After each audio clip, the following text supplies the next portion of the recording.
दोस्तों, पाकिस्तान अब एक ऐसा कदम उठाने जा रहा है जिससे भारत के कान खड़े हो जाने चाहिए, उसकी समस्त इंद्रियां जाग जानी चाहिए, क्योंकि अब वो भारत के हिंद महासागर में घुसपैठ करने जा रहा है, दखल देने जा रहा है।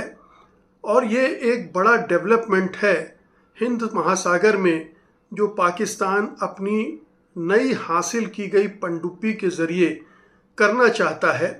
अपनी उपस्थिति वहाँ फिर से दर्ज कराना चाहता है, अपना एक प्रभाव वहाँ भी पैदा करना चाहता है, जो कि 1971 के युद्ध के बाद उसका खत्म हो गया था।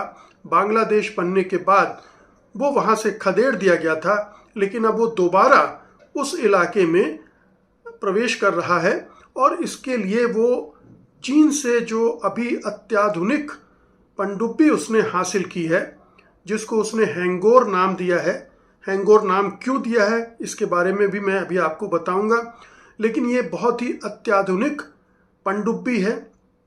और जिस तरह की पनडुब्बी भारत के पास फिलहाल नहीं है, और उस पनडुब्बी की खासियत ये है कि वो 2-4-10 दिन नहीं बल्कि हफ्तों तक पानी के अंदर रह सकती है, और उसे पकड़ना बड़ा मुश्किल होगा। इस खूबी के बारे में भी मैं अभी आपसे जानकारी शेयर करूंगा। लेकिन ये बता दूं कि ये जो पाकिस्तान के कमोडोर उमर फारूक हैं, उन्होंने अभी कहा है कि जो पनडुब्बी पाकिस्तान ने चीन से हासिल की है, उसको वो हिंद महासागर के में तैनात करेगा, जो कि 1971 के युद्ध के बाद पहली बार होगा। फारूक ने इसे गेम चेंजर भी बताया है। अब ये समझने की ज़रूरत है। देखिए, महत्वपूर्ण बात यह है जो मैंने अभी आपसे कहा कि हैंगोर नाम क्यों रखा गया है। हैंगोर नाम इसलिए रखा गया है कि 1971 में पाकिस्तान की का जो एक पनडुब्बी थी PNS हैंगोर, उसने इंडियन नेवी की INS खुखरी को डुबो दिया था। हालांकि पाकिस्तान उस युद्ध में हारा था, लेकिन ये उसके लिए एक बड़ी उपलब्धि थी।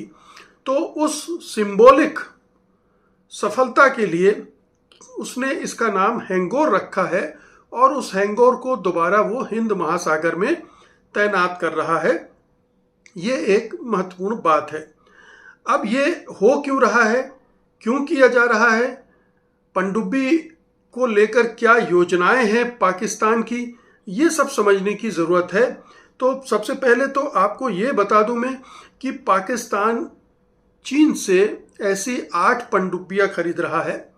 8 में से 4 तो वो सीधे चीन में बनी पनडुब्बियां होंगी, और 4 पाकिस्तान में उनका असेंबल उनको किया जाएगा। और 200 पहली पनडुब्बी आई है। अब ये बाकी की पनडुब्बियां आती चली जाएंगी, और उसकी जो अभी कमी थी, पाकिस्तान के पास मुश्किल से 4 या 5 पनडुब्बियां थीं, अब ये 8 पनडुब्बियां आ जाएंगी, तो उसके पास नंबर अच्छा खासा हो जाएगा। और ये सारी पनडुब्बियां अत्याधुनिक होंगी, और भारत के मुकाबले वो भारी पड़ सकता है। हालांकि भारत के पास पनडुब्बियां हैं और काफ़ी हैं, मैं अभी उनके बारे में भी आपको बताऊंगा। लेकिन ये समझने की ज़रूरत है कि किस तरह से पाकिस्तान अब अपने प्रभाव का विस्तार करना चाह रहा है, और भारत की नाकों में दम करने के लिए कोशिश कर रहा है। तो एक तो यह है कि बांग्लादेश जब से वहाँ से शेख हसीना हटी हैं, तो पाकिस्तान को वहाँ घुसने का मौका मिल गया है। उसके बाद जो सरकारें आई हैं, चाहे वो अंतरिम सरकार हो चाहे अब नई सरकार है, उससे पाकिस्तान के संबंध बेहतर हो गए हैं। सैन्य समझौते भी प्रगाढ़ होते जा रहे हैं। दोनों देशों की सेनाओं ने साझे सैन्य अभ्यास बढ़ा दिए हैं, और ये माना जा रहा है कि अब बांग्लादेश को पाकिस्तान जहाज बेचने की भी पेशकश कर चुका है। तो पाकिस्तानी जहाज बांग्लादेश की सेना में हो सकते हैं, ये भी एक संभावना खुल रही है। तो पाकिस्तान बांग्लादेश दोनों बहुत करीब आ रहे हैं। और इसे इस तरह से भी देखना जाना चाहिए कि चीन का क्या रोल है इसमें, क्योंकि हम सब जानते हैं कि बांग्लादेश में चीन अब अपनी पैठ बना रहा है। बांग्लादेश भी चीन की तरफ झुक रहा है, क्योंकि भारत की मोदी सरकार के साथ उसके संबंध बहुत खराब हो गए हैं। बार बार वो बांग्लादेशी का मुद्दा उठाकर उन्होंने दोनों देशों के रिश्ते खराब कर लिए हैं। और दूसरे मुद्दे भी, जो बांग्लादेश में हिंसा हुई, वहाँ हिंदुओं को मारा गया, उसको लेकर भी ज़रूरत से ज़्यादा जो दुष्प्रचार भारत में हुआ, उसकी वजह से भी बांग्लादेश में भारत विरोधी भावनाएं भड़की हैं। तो एक तरफ तो भारत और बांग्लादेश के संबंध खराब हुए हैं, दूसरी तरफ चीन और बांग्लादेश के संबंध बेहतर हुए हैं और पाकिस्तान बांग्लादेश के संबंध बेहतर हुए। तो ये तिकड़ी एक बन रही है बांग्लादेश में, पाकिस्तान, बांग्लादेश और चीन, और ये तीनों मिलकर भारत को अगर घेरने की कोशिश कर रहे हैं तो इसमें कोई हैरत की बात नहीं होनी चाहिए। अब सवाल उठता है कि अगर केवल चीन ही इसके पीछे है या अमेरिका भी हो सकता है, क्योंकि अमेरिका के इंटरेस्ट भी पाकिस्तान में है। पाकिस्तान को अपनी मुट्ठी में रखने के लिए, पाकिस्तान का इस्तेमाल करने के लिए, पाकिस्तान जो कुछ कर रहा है उससे अमेरिका भली भांति वाकिफ है। दूसरी तरफ अमेरिका चीन के प्रभाव को भी काउंटर करना चाहता है। तो ये कैसा एक परस्पर विरोधाभासी एक संबंध बन रहा है, जिसमें पाकिस्तान चीन के लिए भी काम कर रहा है, अमेरिका के लिए भी काम कर रहा है, अमेरिका भी उसका इस्तेमाल कर रहा है, चीन भी उसका इस्तेमाल कर रहा है। लेकिन जो हिंद महासागर है वहाँ पर चीन अपने प्रभाव का विस्तार करना चाहता है, तो वो पाकिस्तान का इस्तेमाल कर रहा है। लेकिन ये अमेरिका को कैसे रास आ रहा है कि हिंद महासागर में चीन की उपस्थिति बढ़े, उसका प्रभाव बढ़े। तो ये थोड़ा कंट्राडिक्टरी है। लेकिन भू राजनीति में, भू रणनीति में इस तरह के खेल भी बहुत कुछ होते रहते हैं। जियोपॉलिटिक्स में, रणनीति में कब कौन कहाँ किससे हाथ मिला ले और किसका हाथ झटक दे, ये कहना मुश्किल होता है। तो पहली बात तो ये है कि हिंद महासागर में पाकिस्तान अपनी पनडुब्बी के साथ अब अपनी मौजूदगी बढ़ा रहा है। ये ध्यान देने की ज़रूरत है कि जो बे ऑफ बंगाल है वो टेरिटोरियल सी किसी एक कंट्री का नहीं है।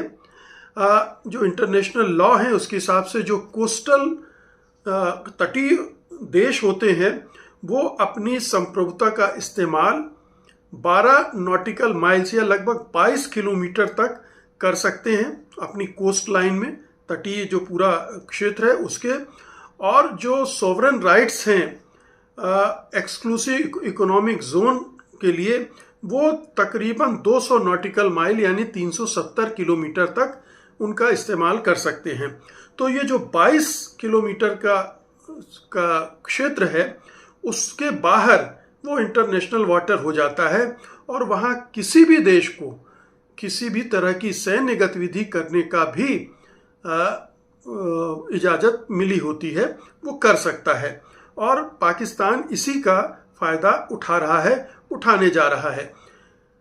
अब सवाल उठता है कि ये जो संबंध भारत के बिगड़े हैं और पाकिस्तान के बांग्लादेश से सुधरे हैं, तो इस सूरत में भारत के लिए चैलेंजेस और बढ़ते जाते हैं।